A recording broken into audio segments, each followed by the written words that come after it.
Hey, what's up everyone, it's your girl Brain Shanae, and today is January the 1st. So of course, as you see in my January TBR, I'm going to be doing an analysis for the Bridgerton book versus the TV series that is now on Netflix. So I am reading this now, and as you can see, I'm tabbing it up just to do a comparison, to compare and contrast between the book and the movie itself. And of course, I have, as you've seen from my January TBR, I have the tie-in edition of the book. I felt like, you know what, this would be, I like the tie-in cover. It's beautiful. I like that. So I think I decided to get this cover instead of the original. But so far it's I'm in chapter 1, but it's a very long chapter. I have already gotten to certain parts in the book where it's definitely different than a movie in the TV series on Netflix. So like, first off, it introduces pretty much Simon Bassett, you know, the Duke's son, and when he was born, as you see in the TV series, he's pretty much a person of color, and he doesn't have blue eyes, but in the book it says he has blue eyes, and I'll even read you the passage for it. So it says, "He was a sturdy, healthy young boy with glossy brown hair and clear blue eyes." Now, I'm just going to let you know there are people of color that do have blue eyes, but it doesn't give you more of a description of much of of Simon, the Duke's son. But I'm guessing he's not a person of color. I'm not deep into it. It didn't give any description of his skin tone or anything like that. So I'm wondering, but just having blue eyes, you can assume that he's not a person of color. But then we also go into when they introduce us to the Bridgerton family and how Miss Whistledown is pretty much questioning the children if they're legitimate, especially Miss Whistledown is pretty much suspecting if they're all Bridgertons or, you know, legitimate pretty much. But you know, they all have in the TV series, they all have their names. You have Anthony, you have Bennett, Colin, Daphne, you have Eloise, you have Francesca, Gregory, and Hyacinth. Those names are true to what's in the TV series and in the book, of course. So that's pretty true when you contrast it to both the TV and the book, the TV series and the book. But also with the book itself, it's definitely different. Daphne's mother, her name is Violet, she has no intentions for Daphne and Simon, the Duke's son, to meet. She really does not like him. She even says he's quite unsuitable for a young lady of your years, is what he is. So she really can't, it seems like she doesn't want anything to do with Simon and for Daphne to meet him. And then of course, as in the TV series, she's wanting them to get together and all that, being a mother and trying to get her daughter, you know, find her husband. So it's definitely different. And then also with Anthony, he's the one warning Simon about mothers and what have you, and about, since he's arrived back from out of the country and everything like that, he says, oh, since you're an eligible bachelor, you know, mothers are going to be coming for you because they have a lot of daughters who are trying to find suitors. So Anthony is the one that also invites him to dinner. So it's definitely different because you think of, in the TV series, you have Daphne's mother, Violet, and you have Lady Danbury, who is the one who they both get together and find ways where Simon and Daphne can meet, get to know each other, just stuff like that. So it's definitely different. I am enjoying the book.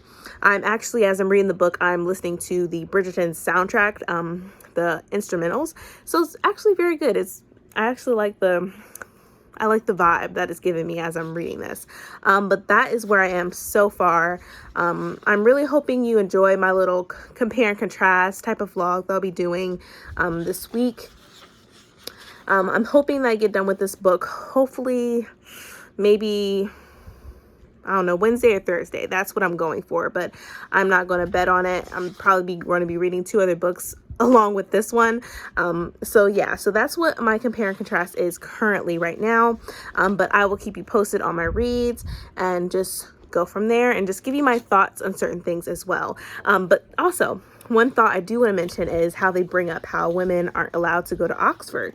It says, I'm sure it says, I'm sure I would take a first if Oxford would only see fit to admit women. So of course, during this time, for Oxford universities, anything to further education for women, they were not permitted to go to, only men. So that is also where I am. And I believe for the year, I'm trying to remember the year and look for it because I don't remember at this time, but let me see if I can remember the year. So for the year that it's talking about is 1813. So that's accurate. So women were not permitted to further their education and go to university. So I felt like that was something accurate in the book that they do bring up in the TV series, but not so much. But I know in the TV series, they bring it up for the sister Eloise, who is the fifth child of the Bridgertons, and how she wants to further education and whatnot in the TV series. I haven't gotten to the part in the book yet, about Eloise and Penelope and all that from the TV series. So I definitely will keep you posted along with that. But yeah, I'm loving it so far. I love the vibes that it's giving me.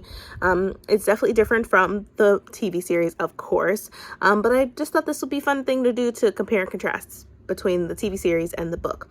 But I'm currently on page 26. So hopefully tomorrow I'll at least get to page 100. I'm trying to take my time and try to analyze the TV series as I'm reading the book, just to make sure I do everything accurately. But like I said, I will keep you posted. Hey, what's up everyone? So today is January the 3rd.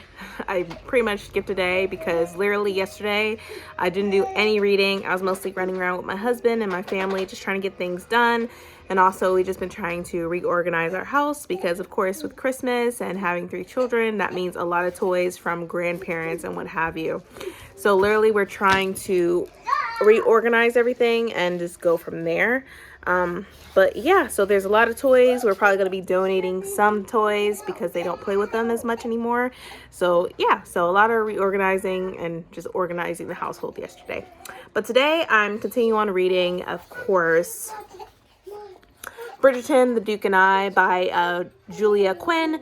I'm loving the book so far. Like I said, I'm doing a compare and contrast between the TV series and the book. And of course, in the TV series, we know that Nigel wants to pretty much marry Daphne. And so her brother Anthony approves the marriage, but in the book he rejects Nigel multiple times. So it's very interesting that Anthony says you have to marry him, this is the only suitor that wants to marry you, what have you.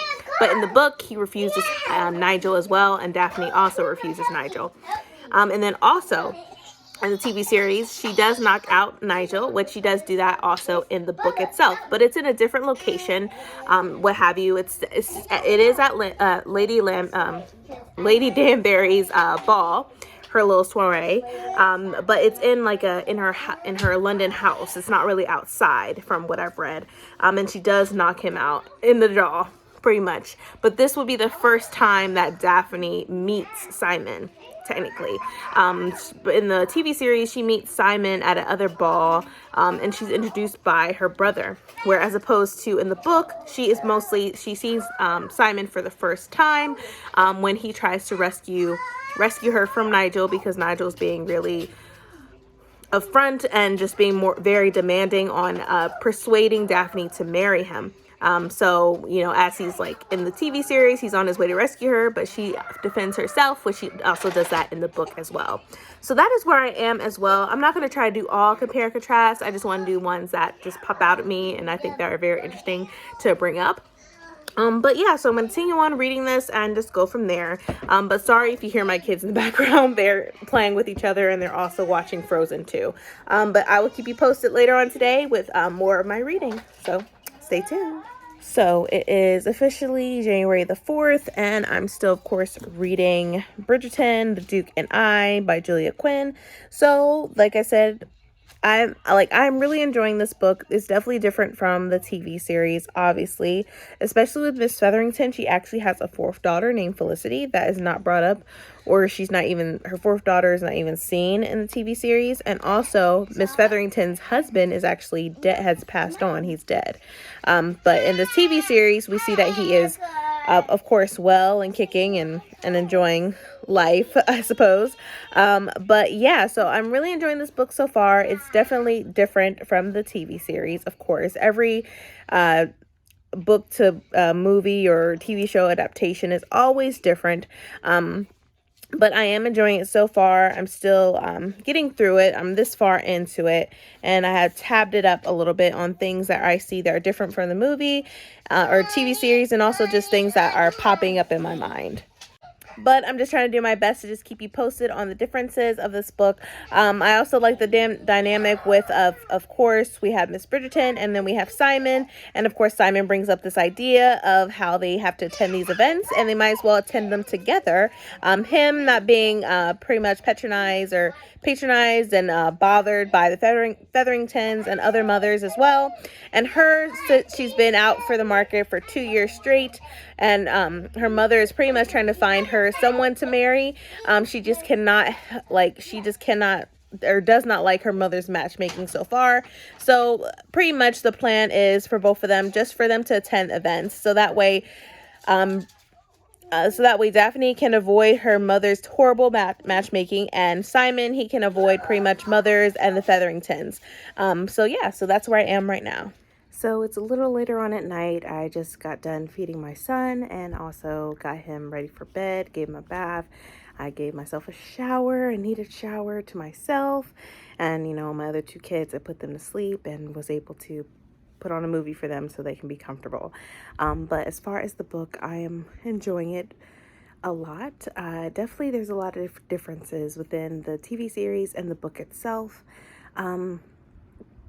I will say that for Simon, he liked Daphne from the very first moment he saw her, but as soon as he found out her name was Daphne and that she was a Bridgerton, he just had to put his feelings aside, because that's his best friend's sister, which his best friend is Anthony, which is still accurate with the TV series.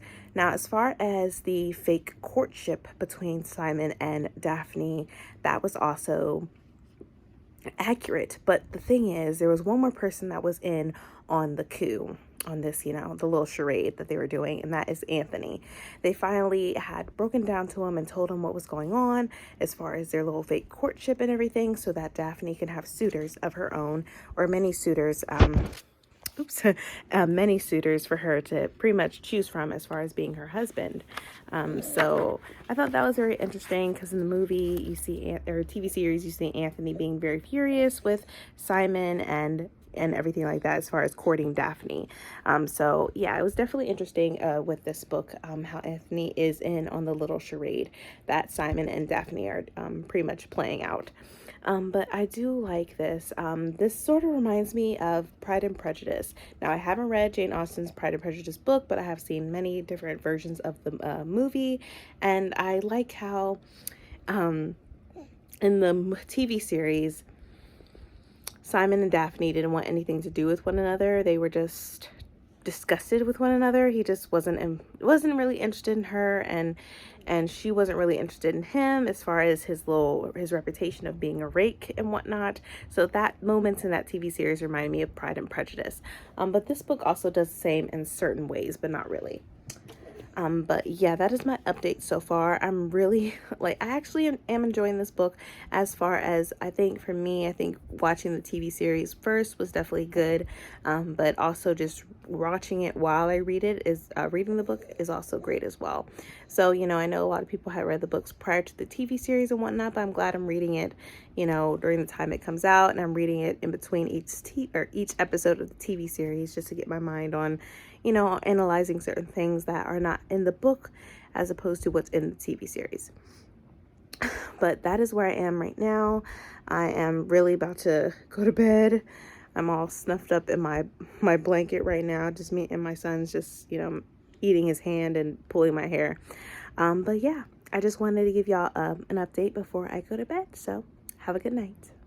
So hey, what's up everyone? It's January the 5th. Today I'm still working on reading, of course, Bridgerton, The Queen and The Duke and I love it. Like I said, I loved it. I really am enjoying it. I think what I love most also about the TV series is, of course, the diversity. Now, thinking Now, when I'm thinking of it, around this time, like 1813, we do have Queen Charlotte, who is a person of color, and this is very accurate to history. But as far as everything else, like as far as Simon being a person of color, black, obviously, I'm not sure. Like in the TV series, it's I like the diversity, but I wondered if it was really realistic to what it was actually like, what it was like actually being a person of color in 18 of the year 1813. Now, of course, like I said, we had Queen Charlotte, so maybe back in the time of Queen Charlotte, people were more, I don't know, more open minded as far as having dukes and viscounts of people of color. I feel like I need to research and do a little bit more digging because I feel like in 1813, I don't think people will really would respect people of color to have these high statuses or high ranking or what have you, or high ranked during this day and age in 1813, especially in London, England. So I'm just very interested in probably wanting to know more about this because I feel like back in that time, I don't think they will like them that much. I feel like they will still be disrespectful. They will still look down upon them, even if their ranking was very high, or maybe not. Since they had high rank, they was more respected, and and people did not look at them as any different, even though they were people of color. So I don't know. I really wanted to like think about that and observe that, because me and my sister was also talking about that.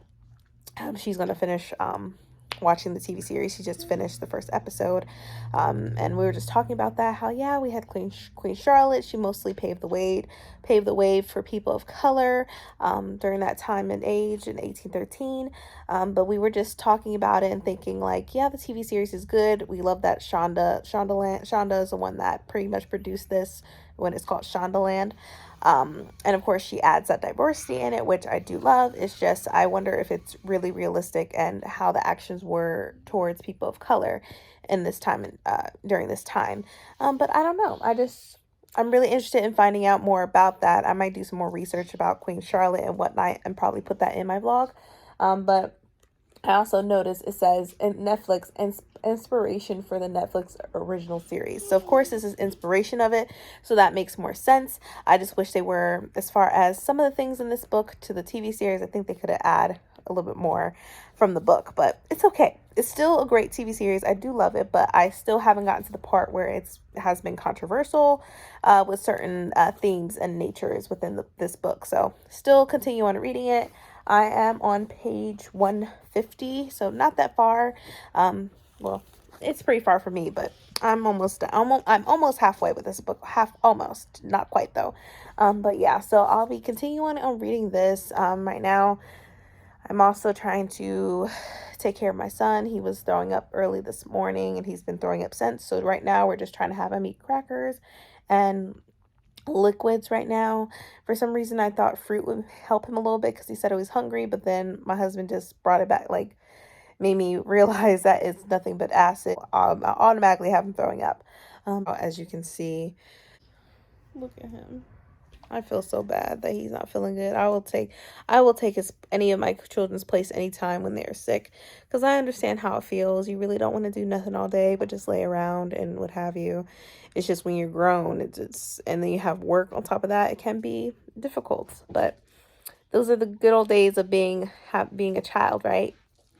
And then you regret it when you're like, I can't wait to grow up. And then you gotta work and you gotta get up early in the morning. I always think about that, especially when my mom would always make me take naps and stuff. And I would like, no, I don't want to take a nap. But now I would kill to have a nap right now, to be honest with you. But anyways, I'm going to continue on reading this. I think I am going to do some research on Queen Charlotte and the year of 1813. Just to, get a better glimpse of history. I like researching stuff regarding history, of course. I love history. So yeah, and of course this is historical romance, so it works perfectly for me. But yeah, I will keep you posted later on today. But yeah, just going to take care of my kids and take care of my daughter. As you can see, she's jumping around and doing crazy things. But yeah, I will keep y'all posted and have a good day. Hey, what's up, everyone? I know that it is very late, but I needed to get my thoughts out while I have them fresh in my mind. So I keep reading and reading. And, now I'm for some reason, I'm just realizing that, of course, like Queen Charlotte isn't mentioned in the book. She's only seen in the TV series, which I really appreciate, because during that time she was the queen, with King George, I believe is his name, which them together with King George and Queen Charlotte, they had 15 children, but 2 had passed. One of them was their daughter, who was 27 years old. But yes, they had 15 children together. That's yeah, I think, yeah, 15. Yeah, 15, or I think it's either 15 or 17. I cannot remember. But I do appreciate it that they put that in the TV series. It definitely gives you more like, it's more like a fantasy part away in this book, or in the TV series. It's like in 1813, but in a fantasy, realistic, historical fiction type of vibes that I'm getting. Like I said, I do appreciate it that they put Queen Charlotte in the mix as a more, as a historical thing to, an accurate part of history during that year of the 1800s at least. I will say that, of course, like I said, the TV series is like a fantasy point of view. So, of course, we see, and, the person that productions and everything, the production of the TV series by Shonda Land, by Shonda Rhimes. She did a great job, and she added diversity, which I really do love. But of course, in reality, in 1813, there wasn't really any black dukes or what have you. So there really wasn't a lot of people of African descent, except for Queen Charlotte. So I wanted just to bring that up to you, because I haven't even brought that up. So that's why, of course, everything is different as far as the diversity from the TV series to the book. In the book, of course, Duke Simon, he is white. We won't see anybody really with people of color in this book, I believe. From what I've gathered so far. I'm on page 230 or 200. Excuse me, I said 230. 200. So yeah, because of Simon having blue eyes and whatnot. So I just wanted to bring that up. I do like the fact that even in the TV series, Daphne goes into the garden. She knows what she's doing. She's being really seductive, to seduce him in there, because she knows and feels the desires that, or has a feeling that Simon does have some type of feelings for her. But she pretty much does a little sly thing that us women do, and try to get the men to unleash their feelings in a way where we know that we are right, and that we just want them to just tell us how they truly feel and not hide it, which men do that a lot. Which that's a scene that was in the TV series as well, on Netflix, where Daphne goes into the garden, Simon chases after her, and yeah, they express their true feelings to each other, which happens in the book as well. But I just wanted to bring that up into your attention. And then also we have Marina, who's in the TV series, who is the the twice removed cousin of the Featheringtons, Marina, which she doesn't exist at all in the book at all. Doesn't exist in the book at all, which I think she brought something extra to it when they added something like that into the TV series to make it more compelling, I don't know, more compelling to watch it, because you really just want to know what's going on with Marina and her pregnancy and stuff like that. So yeah, Marina's not in the book either. So Charlotte's not in the book, Marina's not in the book. That's the only thing that I can think of right now at this moment. It's literally like 3 o'clock in the morning, Eastern Standard Time, and I'm just reading because literally, like I said earlier on the day, or yesterday, technically, my son was sick. He was throwing up, so I really didn't get a lot of reading done. So I'm trying to read now. I have my my youngest son, Caden, in here, who's literally just on his stomach, chilling and watching me. He's like right here. He's like right there, staring at the wall and whatnot. Now he's staring at me. But yeah, so literally I'm in the bed just reading the book. I'm still marking down certain similarities versus the TV series. But I am loving the book so far. But I will say the TV series is definitely something that I probably will love more than the book, due to the fact, of course, diversity.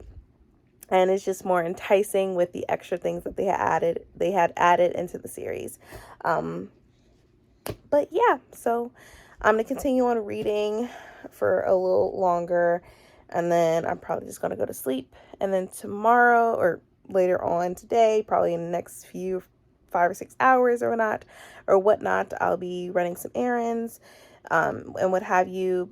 So yeah, should be a fun and interesting day. So yeah, but I just wanted to give y'all updates on my thoughts while they're freshly in my mind, because I will forget when I try to, I try to write stuff down, but I eventually do forget because my brain has been fried lately. Being a mom of 3 is not easy, but I do love the moments that I share with my kids and the memorable moments that I have with my children. But anyways, have a good night, everyone. See ya. Hey, what's up, everyone? Okay, so it's January the 6th. I have some errands I have to run with the fam. As you see, I got the car loaded up and everything like that for the fam to join me. I plan to probably read, I'm going to be at least reading 100 pages today. That way I'll be able to finish the book tomorrow, hopefully. I'm going to keep my fingers crossed. But yeah, so doing some errands. I might get a book today. I don't know. I'm thinking about it. It's not an expensive book. But I don't know. I'll get the book, but the book is gonna be for something special in February, which I cannot announce just yet.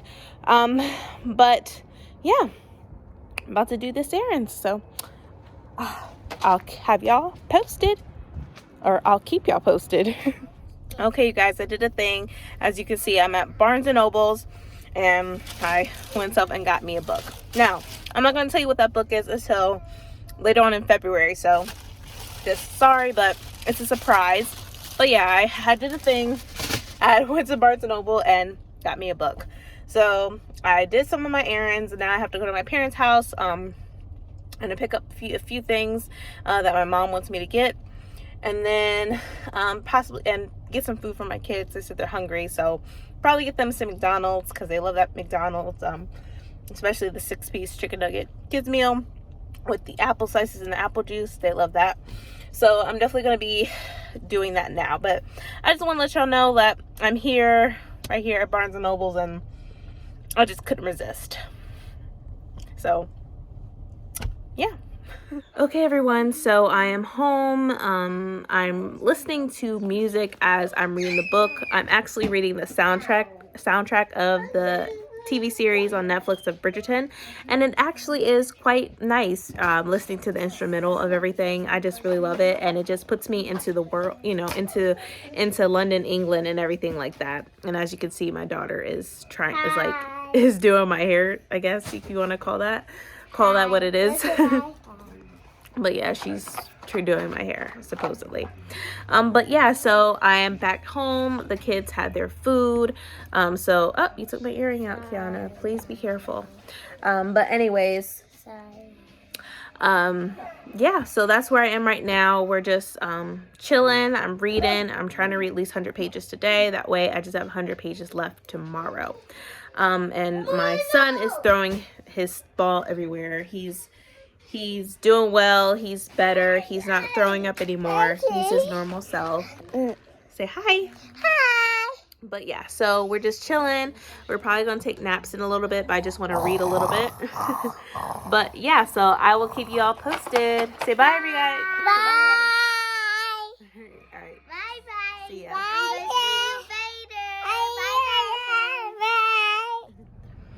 All right, y'all. I got relaxed, took a shower and what have you, and about to give my kids a bath. But I just want to say, what the heck is going on? The Capitol building pretty much was attacked by white supremacists. I will say it again, white supremacists, and they did not do anything to them at all. I will say if it was black people doing that, they would have been shooting them and what have you. Just like if you compare it to the Black Lives Matter peaceful protesting versus the Capitol being attacked, you had all the police officers shooting rubber bullets at us black folks. They had done everything, but then they didn't do anything for the white supremacists that attacked the Capitol building today. I find that, and I'm not even surprised or anything like that, but I feel like something has to happen because that's just crazy on how they just let them do that. You saw multiple videos of pretty much the police officers just letting them go by. You saw them taking pictures with the white supremacists as well. Trump didn't do anything. He didn't say anything and what have you. So it's very frustrating to me, and it makes me feel unsafe just for me being black. It just makes it even 10 times, 100 times worse for us black people in America today, or people of color in general. It's just, I'm really appalled at this. I feel like for Trump, I'm sorry, but he needs to be tried for treason. He did not tell them to back down or nothing. You just saw his tweeting along and everything like that, not telling them to, okay, please stop attacking the Capitol building or nothing. It's just crazy. I feel like the white supremacists, they just didn't get their way as far as the Senate of in Georgia, with the voting in Georgia, how both seats are occupied with Democrats, and I think they just couldn't handle it, of course. And democracy is now happening, you guys. Like, wow, it's really happening, and white supremacists can't take it, so they just want to have a temper tantrum like children, like toddlers, and think like what they're doing is going to change anything. But I just find it very just like appalling and just stupid and terrible. I feel like the people that did attack the Capitol building, they need to be charged of something. They was do something with their little coup that they wanted to do or whatnot. Pathetic. But yeah, it's just too much. And I feel like with Trump not doing anything about it, not saying anything, just tweeting away with his little Twitter and whatnot, he needs to be tried for treason, and he needs to at least be served. And there's a lot of things going against him. He's gonna be, Lord, if they really put him in prison, he'd be in there for life by now because of all the things he's done and is currently still doing today. I just want to bring that up. I need to get off my chest. I just don't like how this is going. Like, this is what we would have to look forward to in the year 2021. Like, literally, it's a new year, and this is already happening. It's pretty much like these memes where you have the Joker welcoming it, or to 2021. Like, the Joker was 2020, and then here comes it for 2021. The Joker says, welcome, here's a year that you can occupy. Just a hot ass mess. But I'm sorry, I just had to vent this out. It's just too much. And I feel like, when you think of 9/11 as well, with terrorism, how they shut down everything, especially across the country with schools letting out children, everything, what have you, they did not do anything of the sort when it came to this of the Capitol building being attacked. You know what I mean? Nothing. Police officers, like I said, taking pictures with the protesters, this white supremacist, and then on top of that, the guards of the Capitol just running, not trying to hold their ground or nothing. I had it. Today's been a very rough day, pretty much. Like, I'm waking up thinking, okay, today's a new day. It's going to be a great day. Then hours later, I see nothing but this all over Twitter, all over Instagram, Facebook, any type of social media that you can get a hold of. It's just a hot mess. But on another note, I have been still reading the book. I'm trying to keep on reading it. I'm trying to get to page 300 tonight, that is my goal for tonight. That way I can finish it tomorrow. But like I said, I got my shower and stuff. I'm relaxed now. I'm gonna get my kids ready, get their baths, and get ready for bed, and just try to have a positive day tomorrow, hopefully. But who knows, there's going to be probably more protesting, more white supremacists doing whatever the hell they want to do. But yeah, so yeah, I don't have nothing much else to say. All right, y'all, I'm back. It's literally like 11 o'clock Eastern Standard Time. I'm finishing up reading my 100 pages, and then I'll just have 100 pages left tomorrow. But right where I am in the book is pretty much Daphne and Simon do get married. And then Daphne tries to have a conversation with her mom as far as her, pretty much her marriage night, or, the night of her wedding, and what she plans on expecting on their marriage night when they, the night of their marriage. And so her mom, which they call Violet throughout the book, they don't really call her Mrs. Bridgerton. They call her Violet.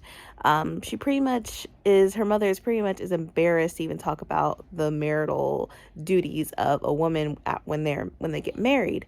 And I find that crazy how society, the women pretty much are not to share the sexual contents of marriage, or sexuality at that. So a lot of the women, or the debutantes, whatever you want to call them, are pretty much naive of the marital duties, and stuff like that, and what to expect and what would happen and what have you. I find that very interesting that they just keep that away from them, when I feel like they should educate them on that, I feel like, just to prepare them. But yeah, so Daphne pretty much doesn't know anything about her marital duties, because her mom was too embarrassed to even talk to her about it. So she has no idea. She's going into the night they're married blind or whatever. But her mom did say that they have to consummate the marriage in order to make it official.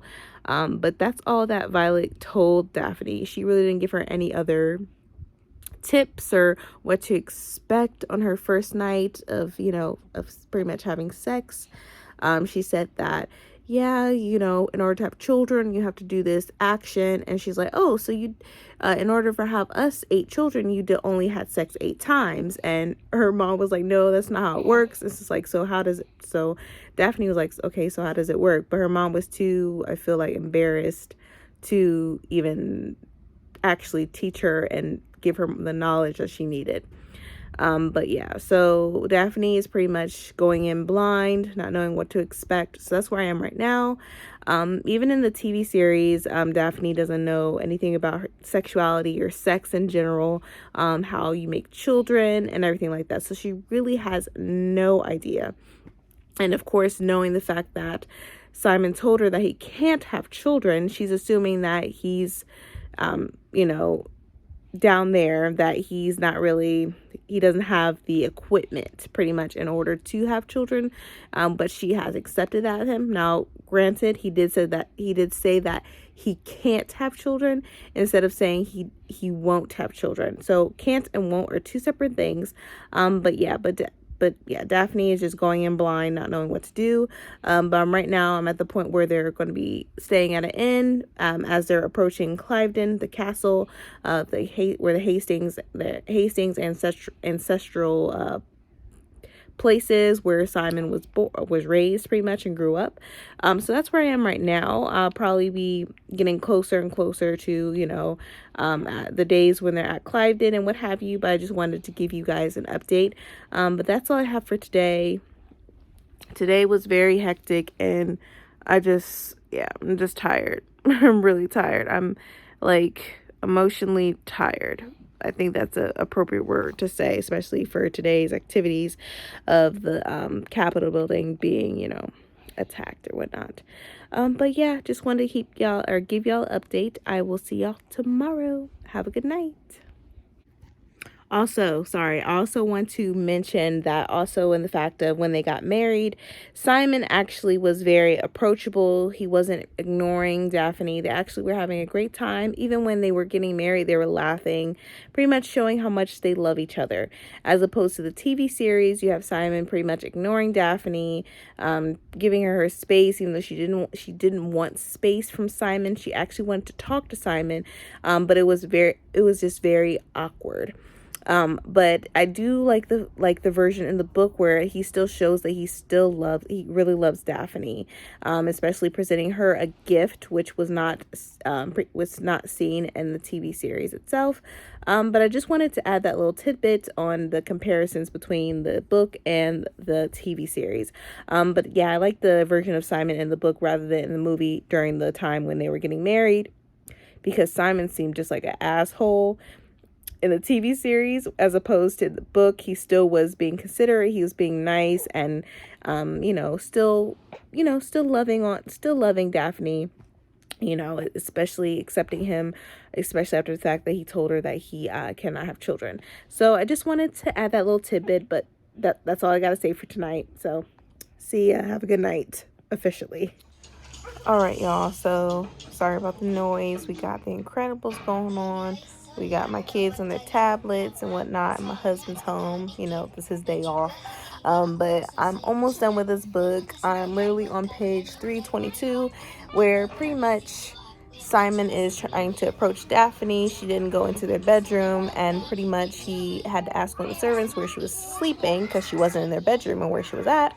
And she pretty much told him that she's in the Duchess's bedchambers, which of course he stammers. You know, he pretty much stomps over to the door, and the door is pretty much locked.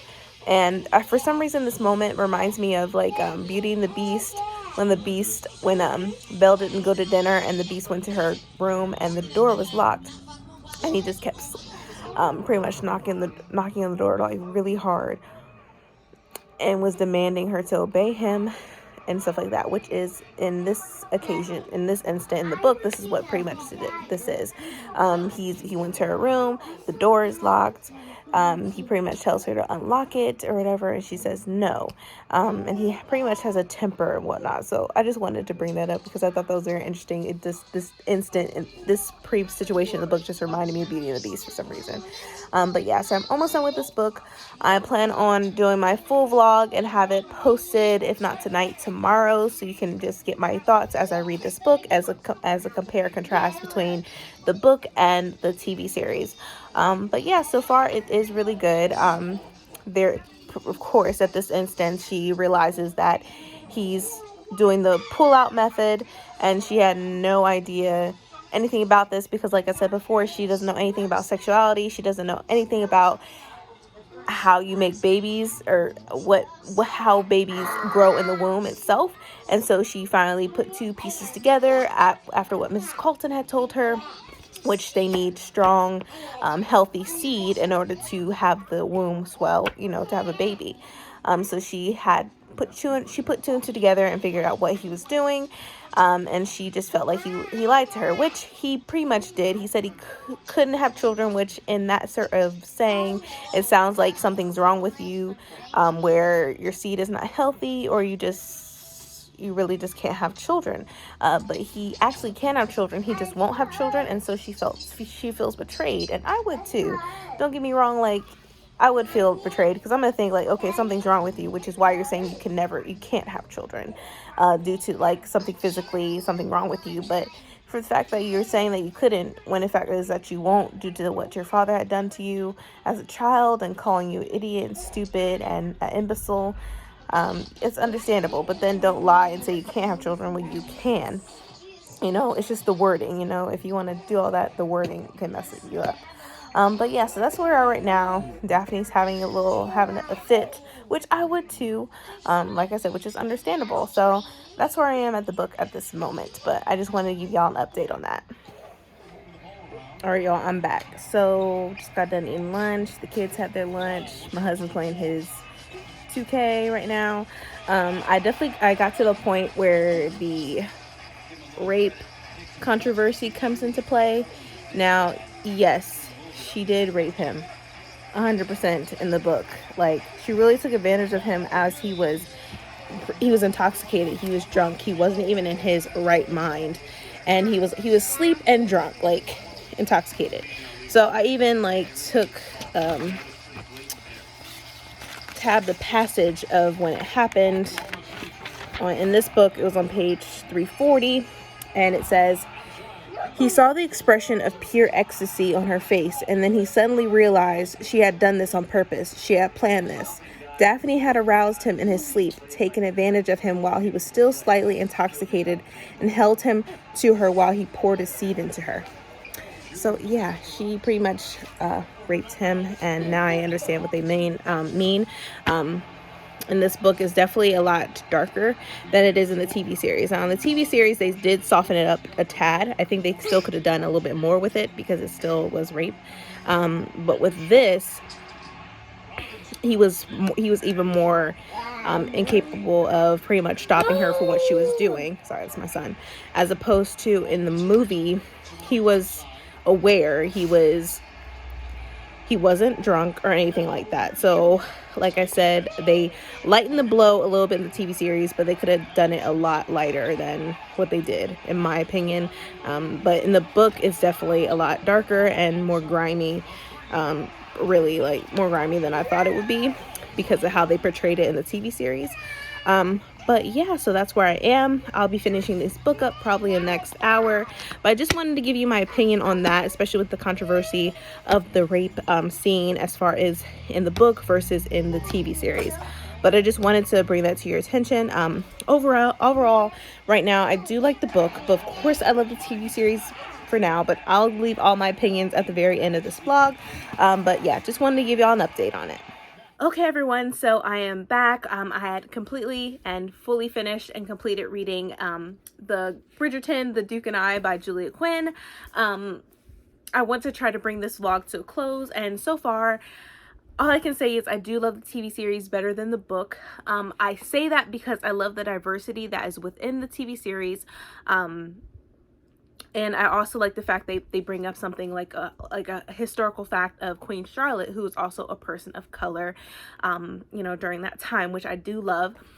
But yes, the diversity was great, but of course it wasn't accurate. But they said, as they were doing Bridgerton for Netflix, it's more of a fantasy, historical, Regency, romance type of thing for Netflix and for the series alone.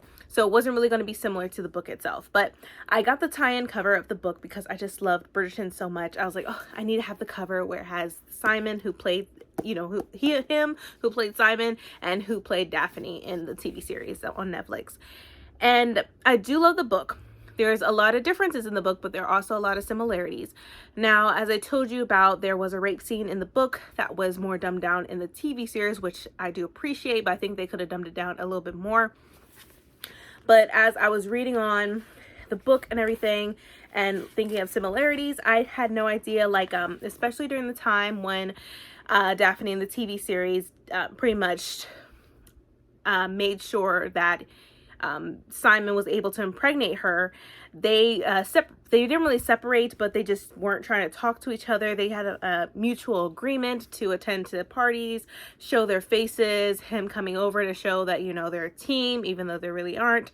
But in the book itself, right after, you know, in the rape scene, the rape part of this book, which was crazy to me, Simon leaves Daphne, and he's gone for 2 months. As he's gone for 2 months, she's already back in London with her family, but she's staying at the Hastings estate in London, England.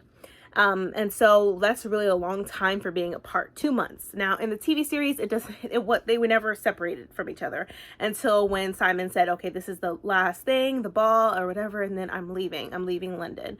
But they were never separated for 2 months, but that's insane as well. It pretty much took Simon in the book 2 months to figure out that he really loved Daphne. Which is crazy because in reality, I feel like 2 months, I don't think a woman will be waiting on you for that long. But then again, they were married, so what could you do? And of course, she wasn't pregnant. She didn't get pregnant at that time. She thought she was because she had missed it or was really late. But you know, as a woman, sometimes it can be late due to stress or anything that you've done, or just because you are exercising more, it can affect your menstrual or your courses, as what they will say in the book, courses. So we had that. Now he does come back after those 2 months, and they do decide that they really want to commit to each other and when they want to love each other, which is also similar to the TV series on Netflix. And of course in Netflix they have a baby, they have a boy. But they said, okay, oh, it should begin with the letter A. But in the book is now that is completely different altogether. I'll even like read what Miss Whistledown had to say.